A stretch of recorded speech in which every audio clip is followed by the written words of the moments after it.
the last video presentation, we were talking about minus and plus, these two kind of energy, yin and yang, who is rich and who is poor, about cognitive dissonance, we could say. And we were also talking about how to bounce it back, how to put this energy that is coming to us in this world, put it back, so that we could reveal the atoms that are surrounding us. And this putting back energy, this bouncing it back, has the name as well in Hebrew, which is matara. Matara. Now, we wish we were fulfilled. We wish all our desire were ad hoc fulfilled. We wish that. We really do. We really desire. And we have just a line of desires that we would like to have fulfilled. But if we think about it for a second, in the past, when we were living in the consciousness, we were fulfilled. All our desires were fulfilled right away. But there was a slight problem. What kind of problem was that? Let's say that we have a desire, whatever the desire is, whatever your desire is, and this desire has been fulfilled right away. You would like to share this fulfillment with the person you loved, with the person who is close to you. You just would like to share with that. So you go there and you say, you know, I would like to share whatever I have just received. But the other person says, but I also had a desire, and my desire was also fulfilled. Wouldn't it be that sad? We wouldn't have a possibility to share with anybody. Sooner or later, we would just basically feel sad. We will not be fulfilled anymore. We would feel disappointed. Because what gives us the fulfillment? The fulfillment would give us a situation in which the other person is not fulfilled. It's kind of empty. We give it to this person, whatever that is, and this person feels fulfillment, feels happiness. It's happy. And we can feel these emotions of this other person. We really can feel the consciousness of this other person, that this person is so happy and is so grateful, and it appreciates it so much. If we feel that, if you really feel that, then we are fulfilled. But in the consciousness, in the past, where we were living, there was no such a thing. There was no such, we could say, law, nature of law, nature of cosmos, that we were fulfilled. We were fulfilled by this creator, by this universe, but we cannot fulfill others. So we are still the same. The soul we have is the same as it was in the past. We are just in a different dimension living, in a dimension that is not voluntarian anymore. Here, where we have to deal with this lack, where we have to deal with the pain, where we have to deal with the circumstances that we don't want on a regular basis, we just feel that it's involuntarian, something that we have to do here. But the structure, it's the same. We are just in a different dimension, and the different dimension does not allow us to feel fulfilled. But we really can be fulfilled. Whatever the desire is, whatever desire you have, this desire can be fulfilled. The atoms that surround us, they won't fulfill us. We just don't know how to do it. So in this video presentation, I would like to tell more about how we can bounce it back, this energy that it's kind of blocking us, so that we can fulfill ourselves, we can fulfill our desires. Because if you think about it, we are the cause of everything that what is happening to us. Nothing can happen to us that we are not cause of. So we are really responsible for that. And the creator, the universe, wants to feel us happy. Because whatever he gives us, he wants to feel us happy. Like we want to give to something or to someone something, and this other person also feels happy. So the same structure should be between us and the creator or the universe. And the same structure we should build as it used to was built in the consciousness. We should build in this materialistic world, which is quite difficult.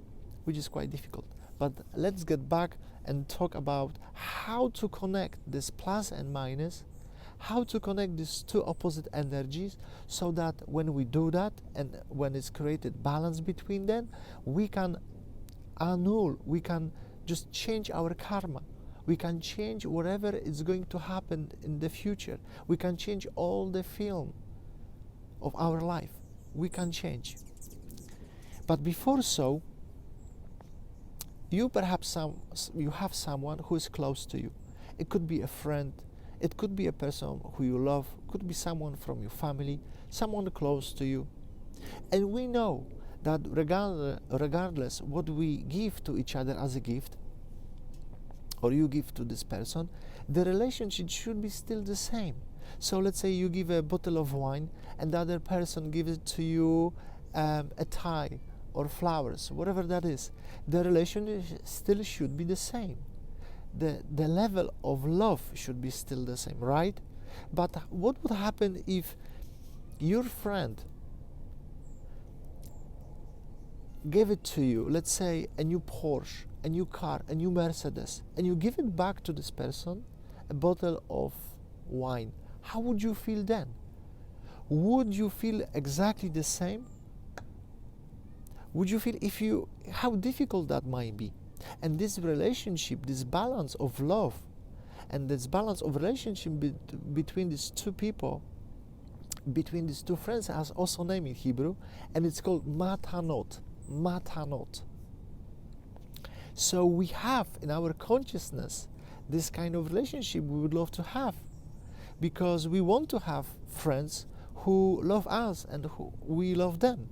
But how difficult this might be, this kind of not regular sharing, I would say. So if we're now talking about plus and minus, this could be even more difficult, because is it possible to imagine? To imagine, perhaps it's easy, but it's much more difficult to imagine a situation when a poor person doesn't mean that it's worse. A poor person doesn't mean that it's bad. A poor person only means to us that has a different kind of consciousness, a consciousness of lack, a consciousness that feels lack, that it's not enough, that feels pain because cannot feed, for example, family, because there is a debt in financial area. So a poor person has a DNA of consciousness that is lacking of something, and let's say it's lacking of money. So that is just, it's not worse, it's the same as a rich person, but it's just lacking from a definition. And the rich person, it doesn't have to be wealthy, it could be, but a rich person means that his consciousness is of sharing, that has more and he can share with the poor person. That's what is rich person. So can you imagine that there is a poor person, like really poor, and really feels pain that it doesn't have, that cannot provide, and there is a rich person, and could be wealthy person, and they live under one roof in one house. It's difficult to imagine. Is it possible?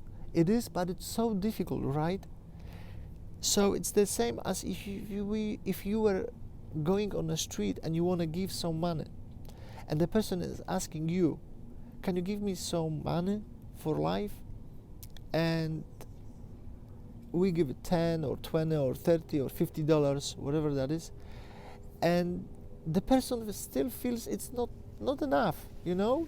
Can I have it a little bit more? Can you give me a little bit more? Because it doesn't feel fulfilled, this person. How difficult it is to join these two energy. How difficult that would be. So in order to change our life, in order to create miracles, true miracles in our life, it's not a coincidence, I'll repeat, that these two energy exist in our world. We need to balance them somehow. We should manage them somehow, and they are in a different area on our lives. They are everywhere. So if they are not a coincidental, and we can manage them, then the miracle will happen. The miracle, which is called also tetzaveh mimavet, tetzameh mimavet, from Hebrew word. So it's not a coincidence that we can manage them, but they need to be a fulfillment somehow to this poor person.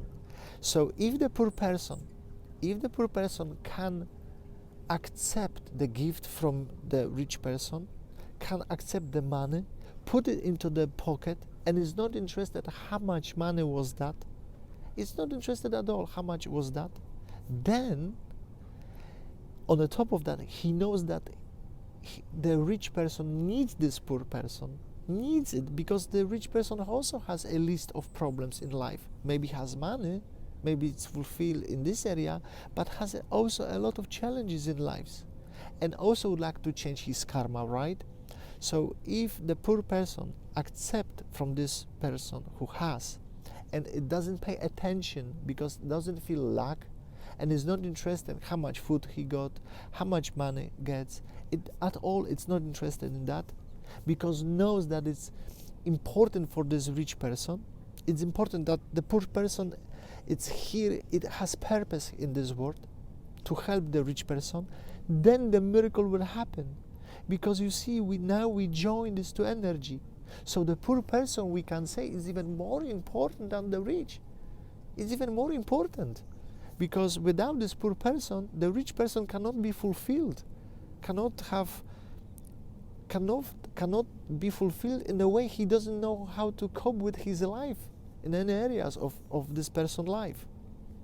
So that's important in this. But is it difficult or easy to find a person on the street that doesn't really look how much we can give it to it, doesn't really pay attention to it? It's difficult, but it's possible. Now, there is a story that I have heard about this poor and rich, and how it works in the universal laws, that the king actually stated a decree for a person that didn't want to pay taxes, and it's supposed to be put to death. But the person really begged the king and said, can I just say goodbye and say just, farewell, so-called, to my family? But the king said, okay, but if you go, then, you may never come back. So he brought a friend to the prison. He said, he will stay here, and if I don't come back, you can kill him. And his friends agreed to this. And the king was in a shock. How could be, And after 3 days, he was not coming back. So the king, took the other person and wanted to make the penalty to kill this other person, as was said before. But fortunately, the other person came back just a few minutes before the executions and said, okay, I'm right now, we can proceed. But the poor person, the person who was not responsible for this, he said, no, I want to take this responsibility. I want to take this for my friend. I want to be put to death. And king was just baffled. King didn't know what to think about it, and they were just arguing between each other. So at the end of the line, king said, you know what, guys, you are not responsible, but I cannot kill your friend, because if I killed him, you would feel as if you were killed. I cannot kill also the rich one, because you love him so much that you are one. So who was the poor, who was the rich? The poor obviously was the person who was not responsible, and the rich was the person who was supposed to die. But you see, the decree was cancelled. The karma was cancelled. Why? Because the poor person agreed that he will accept, and he didn't pay attention what was the food, what was the situation, what was the circumstances. He accepted what happened in his life. How difficult it is. So his life was changed. He was rich later on too.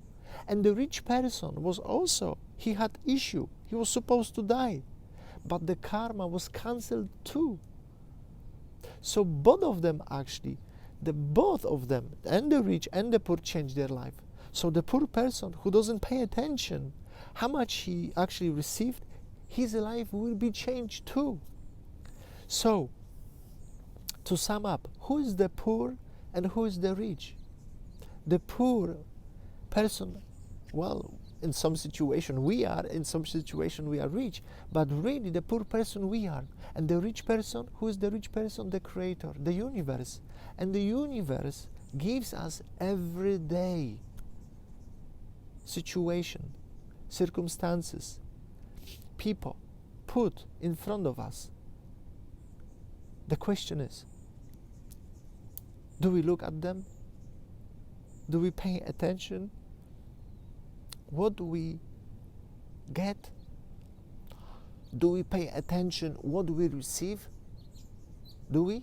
Because if we do, then we are not the poor person the Creator needs, the Creator is looking for, because He wants to be, in inverted comma, fulfilled too.